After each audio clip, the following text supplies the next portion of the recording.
If we can change your situation, let us change our perspective. Welcome to Same But Better podcast with Demi and Louise. Na-mention natin last week, 'di ba? Madalas we feel like daming time, ganyan, Netflix na lang, ganyan. Pero may mga times din na parang biglang bibisi ka. Yung akala mo ang dami mong oras pero biglang ang daming work na naman, ang dami na namang trabahong kailangan mong i-beat yung deadline, 'di ba? Parang ang bilis ng takbo ng oras when that happens. Parang akala nyo ganito yung season, kasi biglang mamaya up and down siya bigla. Totoo yan kasi, alam mo ba, galing, Gina-G din ako. Alam mo ba, recently kasi, moms. So, nagpalit kasi kami ng shift. So, nag-DST kami. So, shout out sa mga nag-BBPO at nag-cater ng ibang time zone. So, mga daylight saving something. Hindi na alam mo yung DST. Basta yun. So, nag-adjust yung oras namin. Ang pasok ko na 5:30 a.m. And to be honest, ito yung favorite na shift ko dati kasi ang bilis ng oras. Ang saya. Pero for some reason ngayon, ang bilis sa oras. Bakit? Tapos na yung shift ko, ma'am. Hindi pa tapos yung trabaho ko. Parang, ba't ganito? Oh, no. So, parang 2 weeks akong ganun. 2 weeks ganun yung dilemma ko. Tapos parang to the point na nag-overtime na ako. Nag-overtime ako kasi hindi ko na talaga kayang habulin lahat ng kabagayan. So, hindi po ako nag-advocate ng OT. Okay? Ayokong nag-OT as much as possible. Let's have work-life balance. Pero, ang hirap na hirap ako mag-adjust noon. Even yung body clock ko. Alam mo yan, moms, di ba? Parang nag-message ako sa'yo, gising pa ako launa. Help. Gulo-gulo ng body clock mo. Help, please. Ayan. Pero ngayon, medyo, okay naman na. Saka, ewan ko, naalala ko lang to. Di ba dati, pag na pre-pandemic sa office, meron tayong term na welcomed interruption. Kasi you let people interrupt you. Lalo na kapag andyan yung best friend mo na may dalang di ba? Update, ganyan. Huy, alam mo ba? Tapos diba okay lang sa'yo na ma-interrupt. Kapunta kayo sa pantry, kape kayo, ganyan. Pero ngayon na online, medyo it's a blur. Pagod na. Hindi na siya welcome interruption. Parang you're distracted all the time. Kasi may notification ka sa work, sa emails, chats, may calls ka pa. Tapos, don't tell me, katabi mo yung phone mo. Tapos yung phone mo, Hindi na ubos. may Messenger, may Viber, may WhatsApp, di ba? Kausap mo pa pamilya mo, tinatawag ka pa ng nanay mo. Parang, ang daming nangyayari. So, parang lahat nandyan na sa fingertips mo. Dati parang benefit siya, ngayon parang curse na siya eh. So, malingat ka lang, and if you're not aware and intentional on how you maneuver in this online world, magugulat ka, laki nung time na nawala sa'yo just because of those distractions. Sana punta ang oras, 'di ba? Natawa ako. Totoo kasi yun, yung sa welcome interruptions. Dati nga kapag burnout, ang sarap nang may kausap na office mate para lang ba makapag-reboot yung utak mo, para pagbalik mo fresh, ganyan. Pero ngayon parang, dyan pa rin sila kabi-kabila, pa rin yung mga makausap sa'yo. Kung ikaw, parang na-busy ka because of the, tama ba, yung daylight savings. Hindi ko rin alam, savings time, ganyan. Ako naman, the past months, like end ng September, apart from also having to beat deadlines sa work, na-feel ko na parang, may sideline kasi ako, I feel like I'm chasing people. Alam mo yung in a sense na dapat di ko kayo chini-chase kasi project to eh. Dapat committed tayong lahat. Ba't ako yung nagpa-follow up sa lahat ng tao? Sa akin kasi, pag nag-follow up ka sa isang tao na nag-commit sa work, mayroong inefficient sa inyo kasi may nagkakaroon ng bungi. Kaya nag-follow up. Kaya as much as possible, ayoko rin na fina-follow up ako ng tao. Pero pag ako yung nag-follow up, okay lang naman. Pero na-acknowledge ko na, okay, may bungi kasi nag-follow up ako or some people are doing the follow up. So, I'm chasing people. Tapos parang sa loob-loob ko, we have said yes to this, pero bakit parang lahat kayo busy? Ay, parang lahat kayo may ginagawa.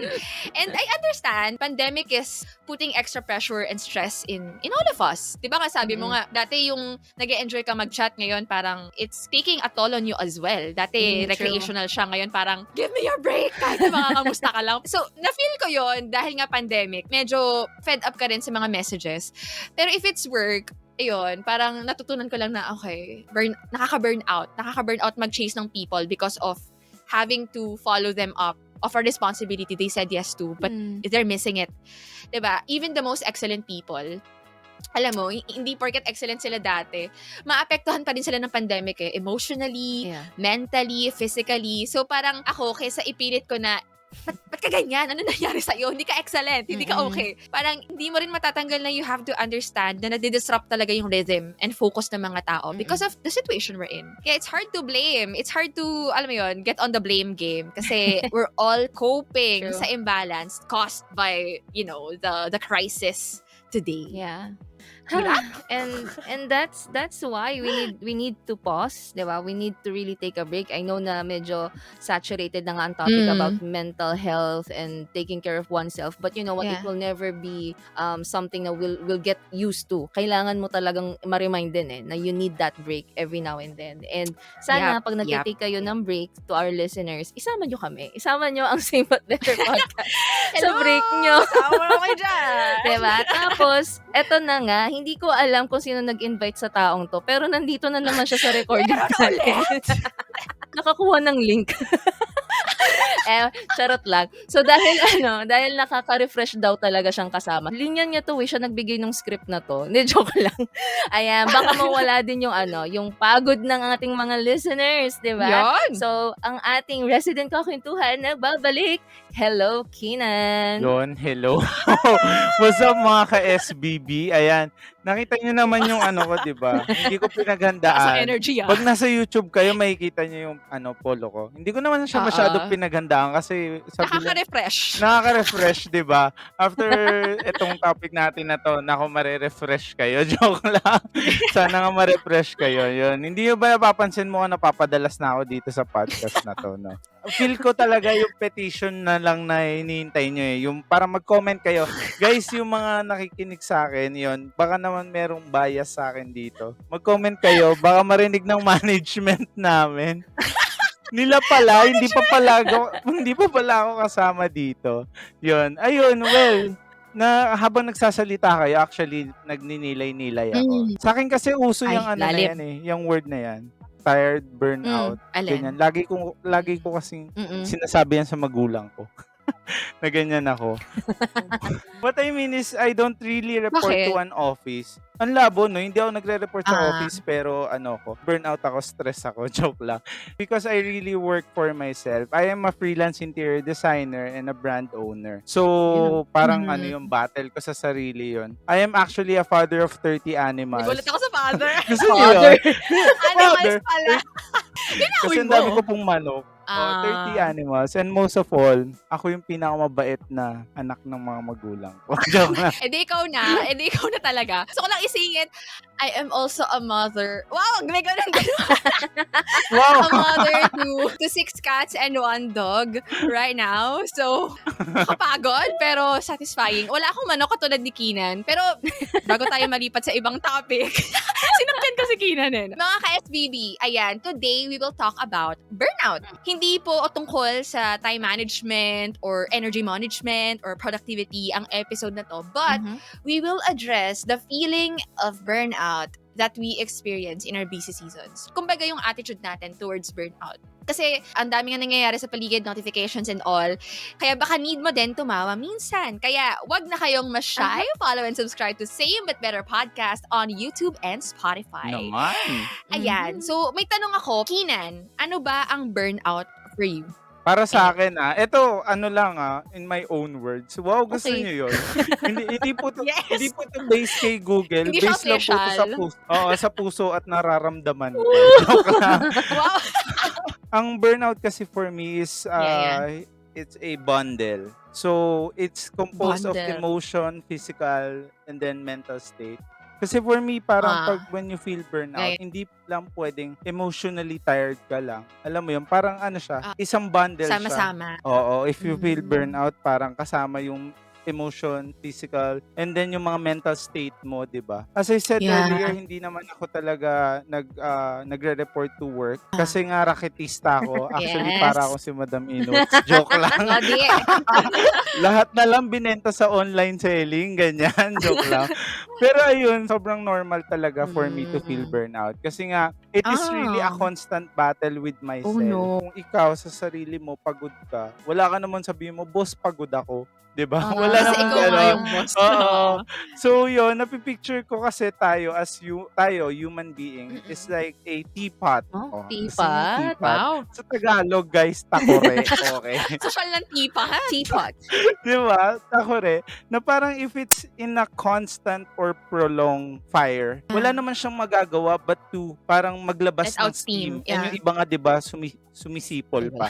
Or in short, sa atin is nagsha-shout Mm. kasi para hindi siya sumabog, Mm-mm. 'di ba? Same with us human being, if we are exposed to excessive and prolonged stress, dun na yung Yeah. mangyayari na we feel na we are overwhelmed, drained dun sa mga work natin. Mm-mm. And sometimes, 'di ba, ang natural instinct natin as human being is nagsha-shutdown tayo. Tapos it turns out na hindi natin nami-meet yung mark na kailangan natin i-hit, which is what we called yun, nabu-burnout ka na. Tama ba ako? Eh, wait lang. May question ako. Yeah. Na-experience nyo na bang mag-init ng water tapos naiwan nyo siya tapos wala nang laman yung takore?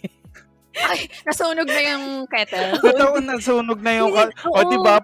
Nawala na yung tubig. Anong klase Nangyari na tao sa'yo ka? yan. Hindi, pero totoo, di ba? Yun nga yung sinasabi ko na para tayong takore. Parang ang nangyayari doon is, nagsha-shutdown siya. Kusa siya, di ba? Nawawala na ng True, tunog, nawawala na ng steam. So, yun yung yes. So, Yeah. yung patakore ako dyan. May patakore. Patakores. Parang pangkape no? Pangkape or Yung pangkape, Pero yeah. naalala ko with what you said, if you keep being exposed to stress or sabi mo nga, parang pressure or heat, ilalabas at lalabas mo din siya in other ways. Naalala ko yung parang I attended this webinar, parang sabi ni Doc doon, what we suppress, we will express in another Outlet. way. Oo. Parang sasabog siya elsewhere. Yari, stress ako sa work. So parang magiging toxic din ako with the people I love or with the people who wants to tama. schedule with me. Parang magsusungit ako sa kanila. Kasi nga I'm letting out the steam in Tama someplace else na hindi naman din ako aware na yun pala yung letting out ng steam na nagagawa ko. At sana hindi katulad nung Tama. nangyari kay Demi. Nangyari ba yun sa'yo? Yung nawala na yung tubig. Nawala na yung tubig. Mainit na lang siya. Ayun, so that's a good definition or illustration about burnout. Literal kasi na nababurn, diba? Nagbo-boil.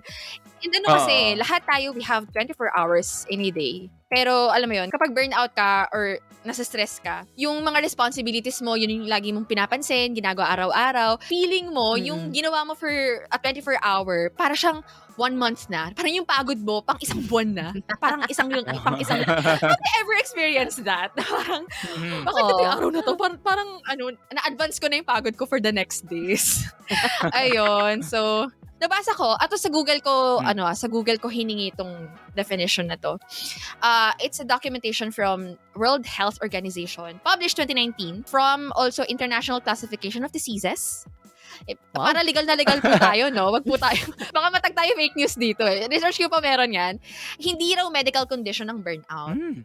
So, hindi raw siya medical condition. Pero, it is an occupational phenomenon. Diba? Parang syndrome siya. May syndrome. Quote-unquote, sabi doon, it is a syndrome conceptualized as resulting from chronic workplace stress that has not been successfully managed. Wow, 'di ba? Ang official.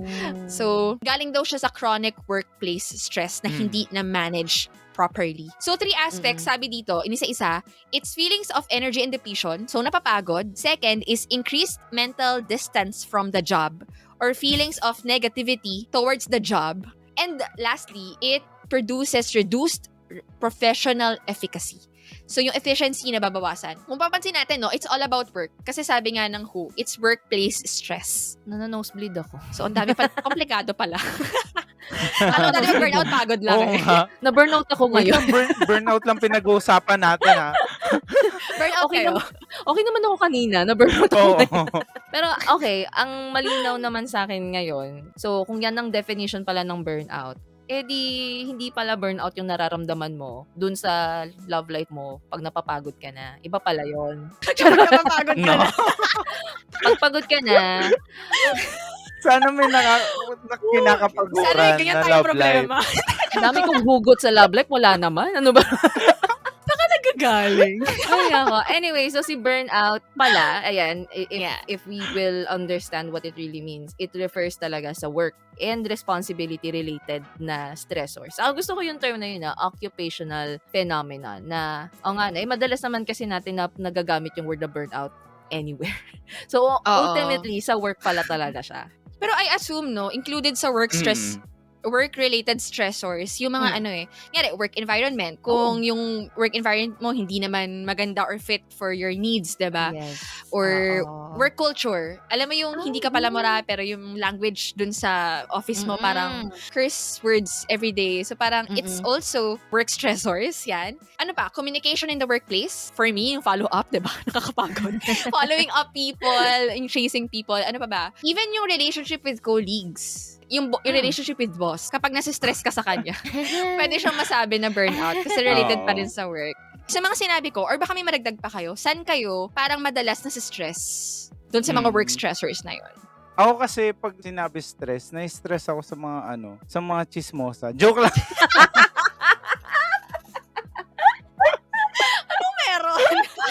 Yung mga kapitbahay mong chismosa, di ba? Wala kang magawa. Kundi, joke lang. Hindi. Kidding aside. Ayan, ako siguro, sa iba ako nanggagaling eh. Meron kaming mga family business. So, may mga businesses kami that lahat kami involved as a family. So, sa akin, yun, isa sa mga nakakapagdagdag ng stress sa akin is family. In general, yung pamilya. Hindi kasi I just really want to be blunt regarding this, diba? Kasi I'm sure naman, our listeners around 20s and 30s and meron din naman sigurong mga mga listener na katulad ko na involved in a family business. So, dun siguro pumapasok yung sinasabi ni Demi na occupational phenomenon. Ano siya, part siya ng pagiging isang anak, tapos pagiging isang business partner. So, mahirap siyang pagbanggain kasi work and family. So, pag naghalo siya, doon papasok yung stress. Ayan, doon mapapasok yung parang burnout ka na. Sad. Invite nga natin yung family mo. Wow. Joke lang. Nakikinig sila, wag kayo. Nice naman. So, family business. Sa akin, moms, nai-stress ako sa mga sinungaling. Yun talaga yung mga bungad namin ni Kenan. Gusto mo yung una? Mga sinungaling. Pero hindi, I mean, even in general, di ba, parang medyo nakaka-stress naman kapag kausap mo yung person, like, kahit face-to-face or even online. Tapos, harap-harapang naglalay sa'yo, kahit may evidence ka or even you're laying down naman lahat ng mga alam mo.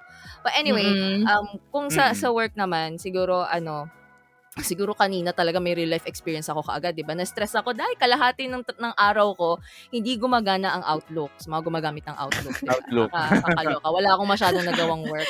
So, anyway, parang talaga nagtitrigger ng stress ko is redundancy. Di ba? Medyo technical lang, pero kapag kunyari there are certain processes na i-introduce mo sa akin, tapos nakita ko may overlap, ayan, parang yan yung mga bagay na hindi ako makatulog kasi kailangan kong mag-isip ng way kung paano siya magiging better, kung ano yung mga pwedeng makat para umikli yung process, gano'n. Doon ako, minsan kasi hindi siya madaling mangyari, 'di ba? Lalo na kapag parang matagal na process yan, tapos kung babaguhin mo maraming, yun, parang gusto ko ng pagbabago, charot. may naglalaban akong pagbabago. Ganun yung mga bagay-bagay na gusto kong ipaglaban minsan. Presidential position pala. And yun lang naman, mga redundancy, dun ako na, talaga, ma'am, nai-stress. Ikaw ba, usapang stress na lang din? Yeah, yung mga sinungaling, actually, sobrang, when you try to work with people, you will have to trust them. Especially, di ba, you work with them, you delegate with them, kung anong ginagawa niya, team kayo, apektado ka. So, kapag may sinungaling sa inyo, parang, bakit ka nagsisinungaling? Anong problema natin dyan? But anyway, yun, I agree. Tapos, speaking of all of those things, di ba, sabi nga ni Kenan, family business, alam mo, iba rin yung dynamics ng family business. Kasi kaming mga normal lamang na mga mamamayan. Kami, kapag dating sa bahay, stress-free na. Pero pag family business kasi, hindi maiiwasan na everywhere you go, as long as you're with them, may magpa-pop up na parang business matters. Yes. So, medyo nagigets ko kung bakit with Kenan. Not because toxic yung family nga, but because it's a family business. It's a mix. So, walang boundary between this is work, this is family. Oo. Lalo na sa time. Tama ka.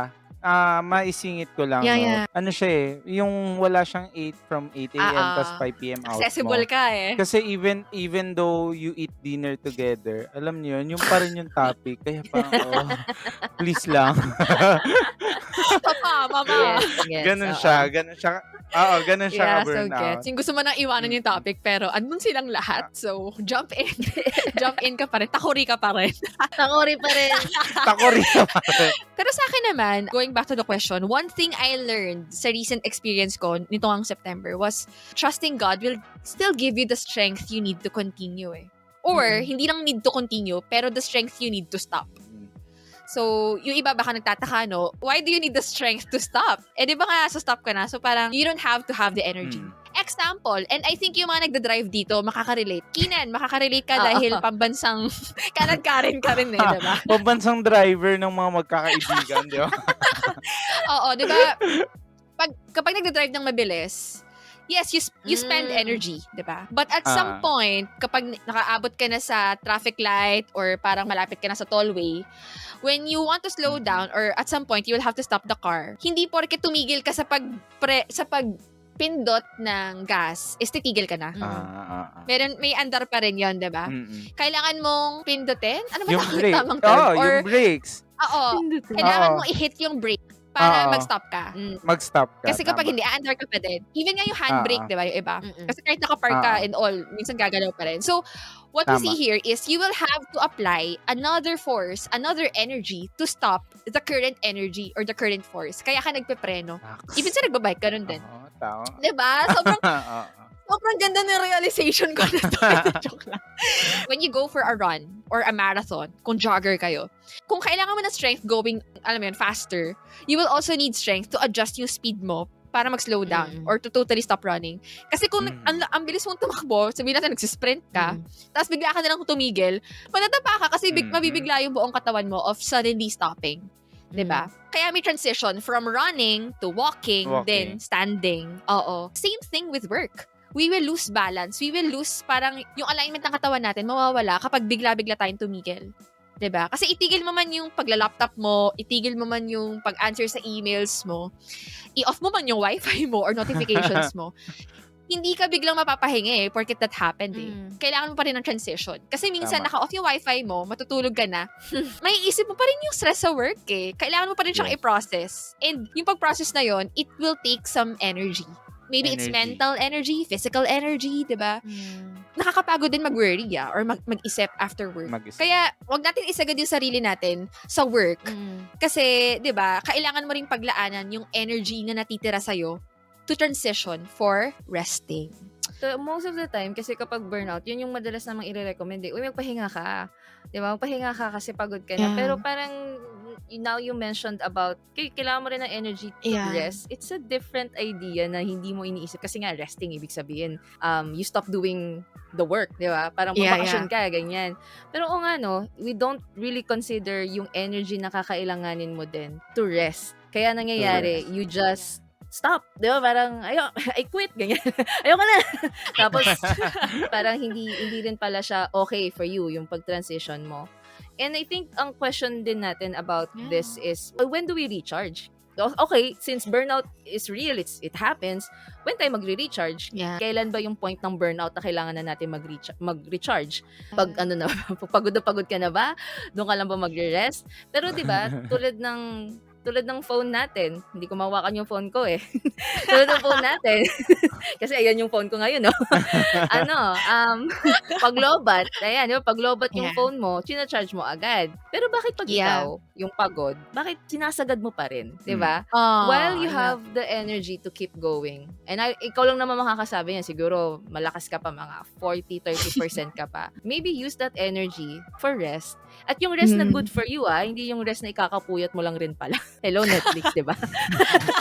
Wag ganon, di Yan ba? tayo eh. Oo, hello, screen time. Alam mo, ano din yan, isang tinatry ko ngayon which is really helpful na kapag kakain, yung lunch, hindi ko dinadala yung phone. Talagang kailangan kong hindi bitbitin yung telepono.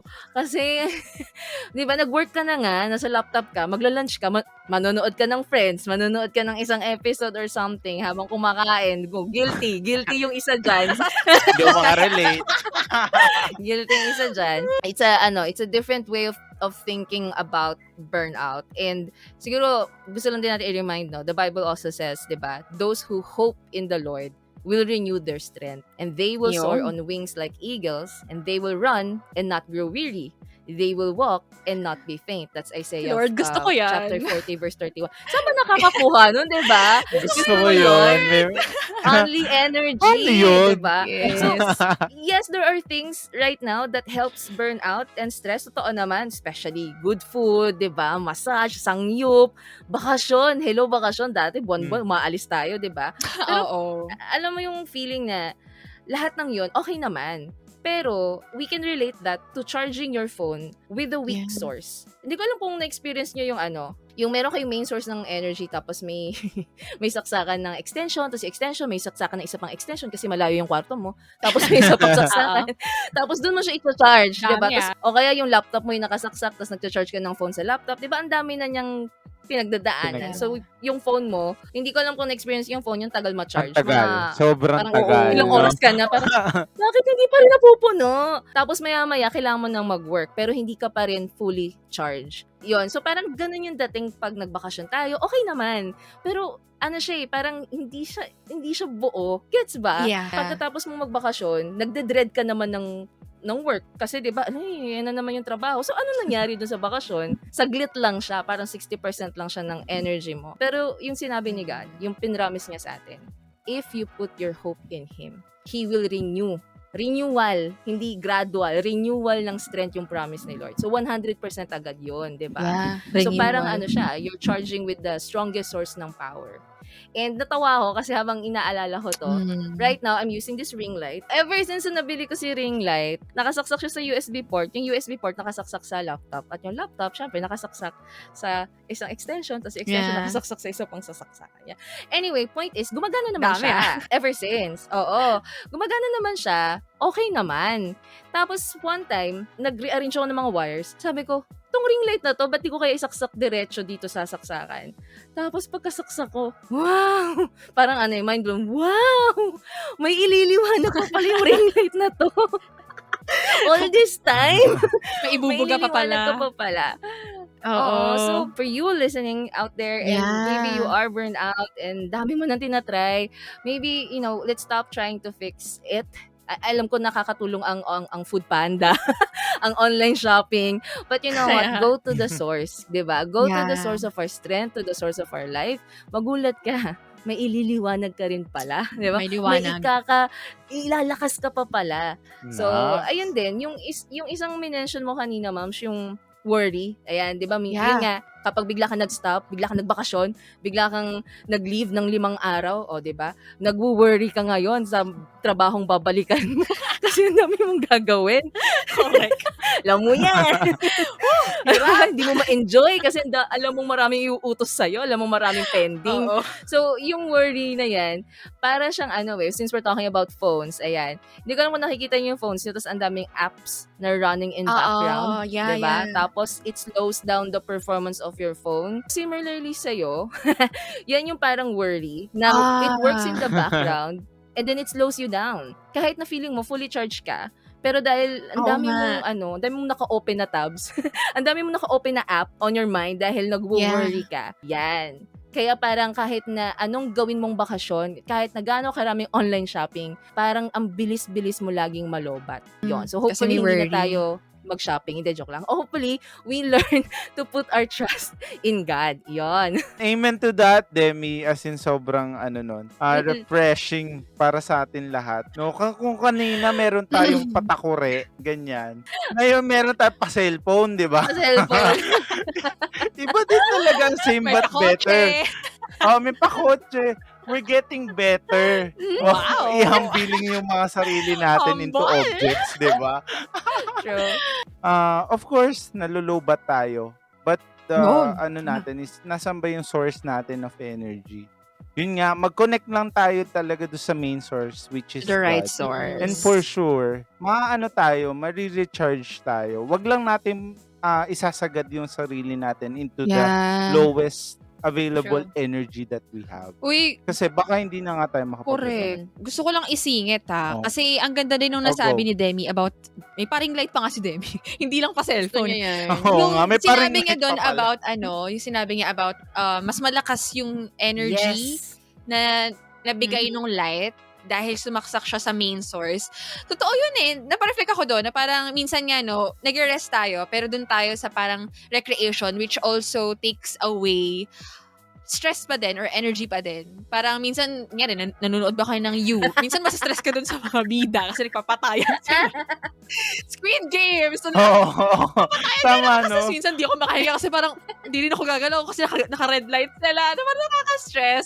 Tapos parang, Stress ka rin. totoo yun, connect ka sa true source of rest. Diba? Yung makakapagbigay sa'yo ng 100% rest, which is, Yes. si God. Si God naman talaga eh, diba? And, ayun, wala lang. Gusto ko lang siyang isingit. That was a good point. Yung iba talaga kapag na-burnout sila, ang ano nila is, ng rest is yung Nature, pag-travel. oo. Stressful Diba? gawin niya. Pero sobrang stress. Ang stressful kaya nun. Imagine mo.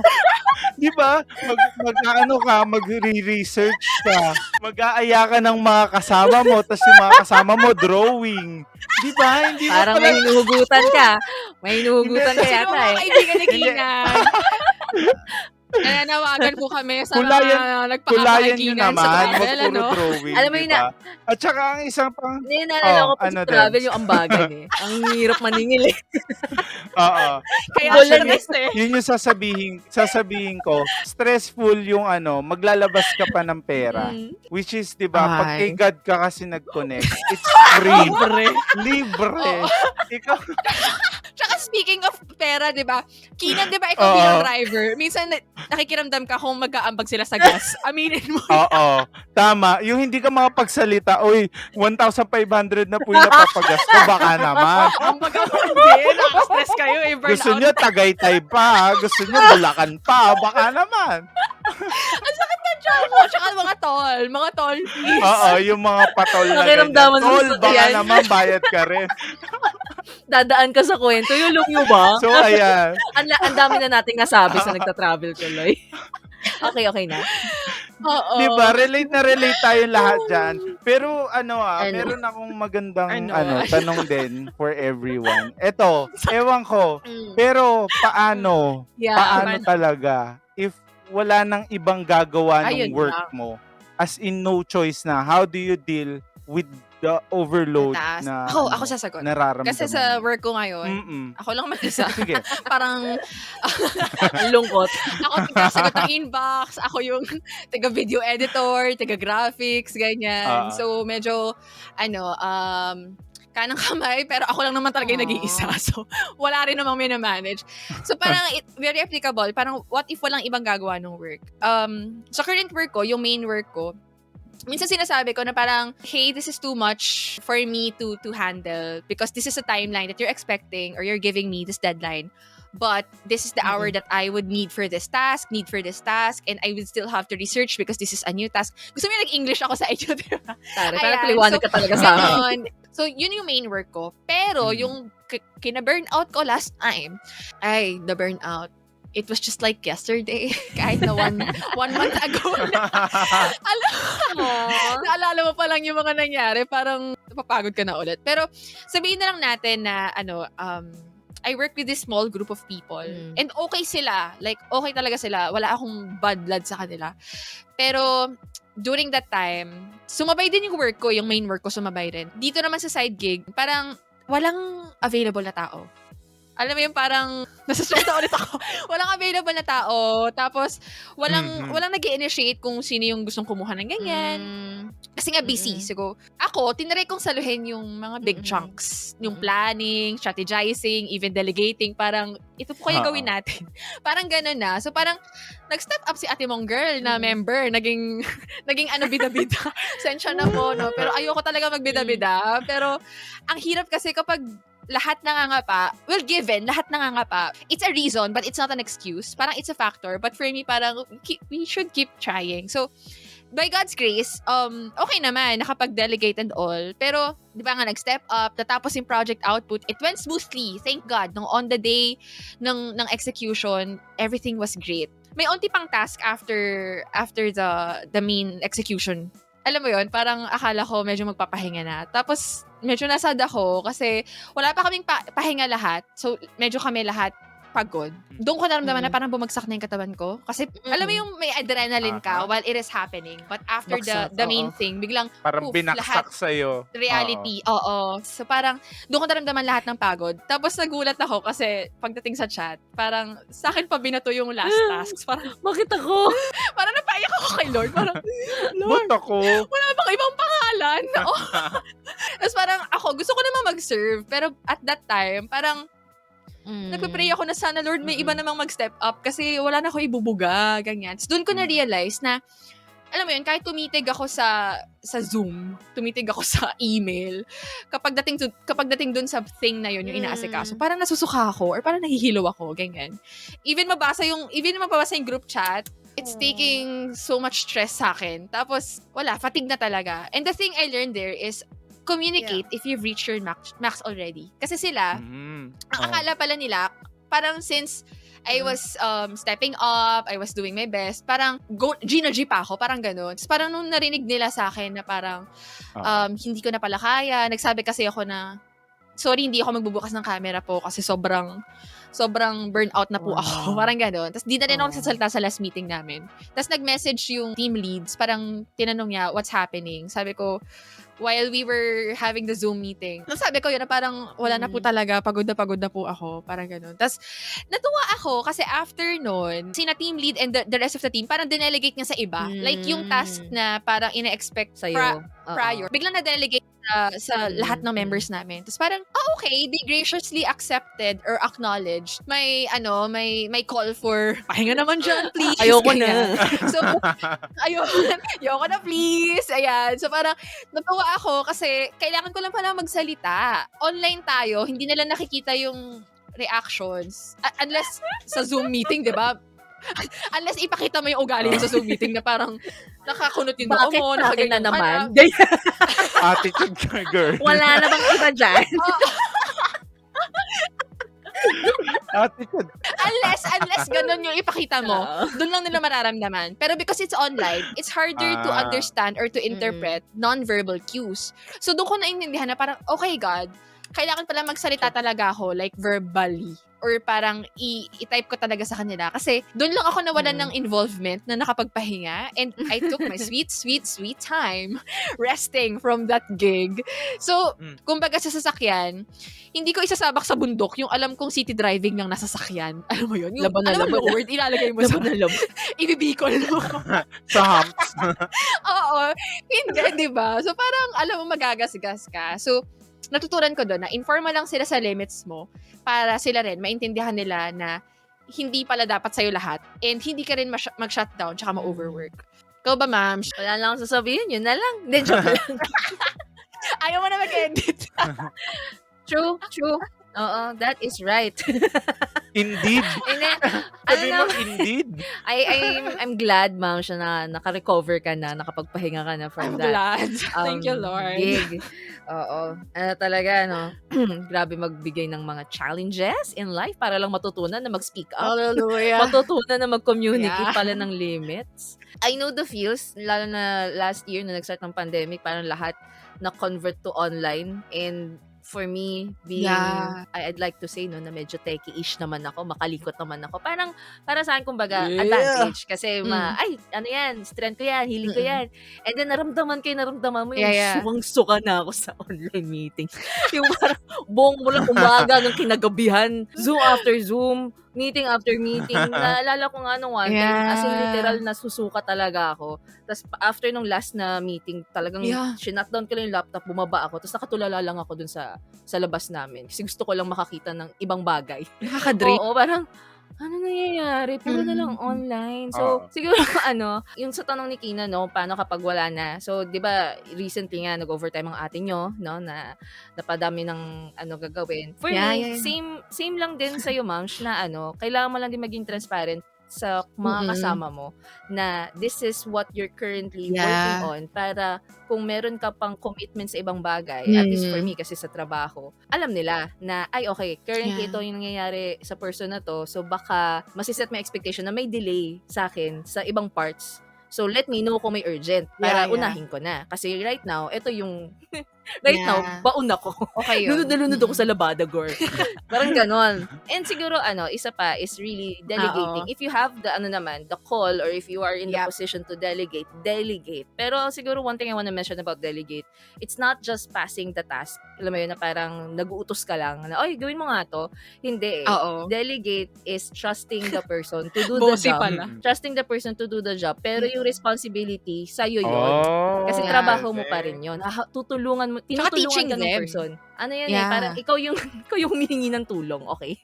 Ang akin lang naman, no, I believe talaga na pag nag-invest ka ng time in teaching others and empowering them technically in learning different things, doing certain things na alam mo yun, path nila, 'di ba? Kahit na magkaroon ng overload, it will be manageable kasi lahat kayo empowered to carry the load together, 'di ba? Kasi we're better together. Charat. Ayan, yun lang naman. Wow!